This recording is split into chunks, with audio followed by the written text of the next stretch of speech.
Everything was clear and quiet.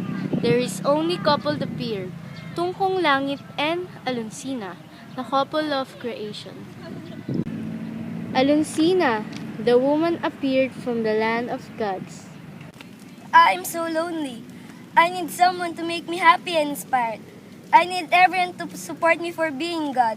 What is my power if I have nothing to serve it? Serve it!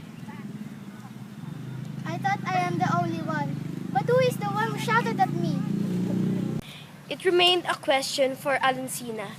She's still finding for someone who shouted at her. She thought that Tungkong Langit shouted at her, because there is nobody but them, she and the one who shouted. In a certain time, Alonsina is walking. She found a big wall in the end of her walking. Where am I? Am I going to the other world? Who are you? I am Alonsina. Who are you? I am Tungkong Langit. Nice to meet you. That is how Alonsina and Tungkong Langit started to be friends. It is so bored for them, no fishing, no flowers, and no parks to enjoy, because it is nothing but them. And then, the idea of their minds started to think what to do. And after the conversation, they decided to marry each other and they both agreed. Then, they tied the knot. After the wedding, Alonsina is claimed to be the goddess by her husband Tungkong Langit, and Tungkong Langit told Alonsina to do all she wanted to do. And Tungkong Langit ran after Alonsina. They laughed and laughed over time. And Alonsina found out there is no particular time. She don't know how fast or slow how long she is laughing. And this is the time created. Since Alonsina is a goddess, so she must do everything she can do. I created time. My dear, you created time? Yes, I create time. And I want to create other things to know what time is it.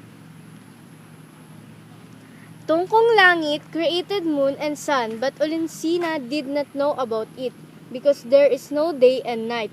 To shine the moon and sun, either Tungkong Langit or Alonsina must create planets which revolves around the sun and the specific time will known. There is a mistake from Tungkong Langit's creation on sun and moon. There is some line found in their outer structure. Some look like volcanoes, seas, and rain.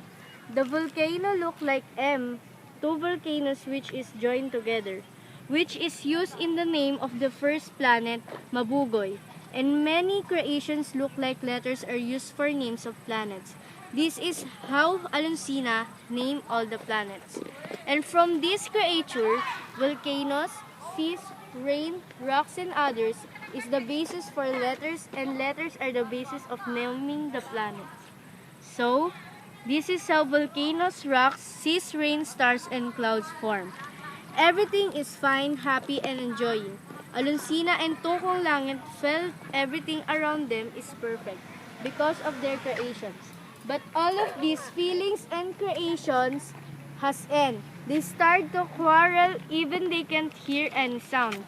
They can feel any objects because all of their creations cannot touch or hear. Because this is only can be seen, and this is the reason to think another thing to be created.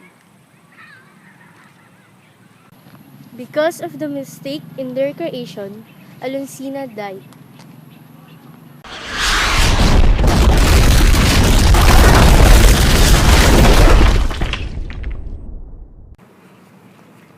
Alonsina! Why did you die? Ah! And the rain starts to fall.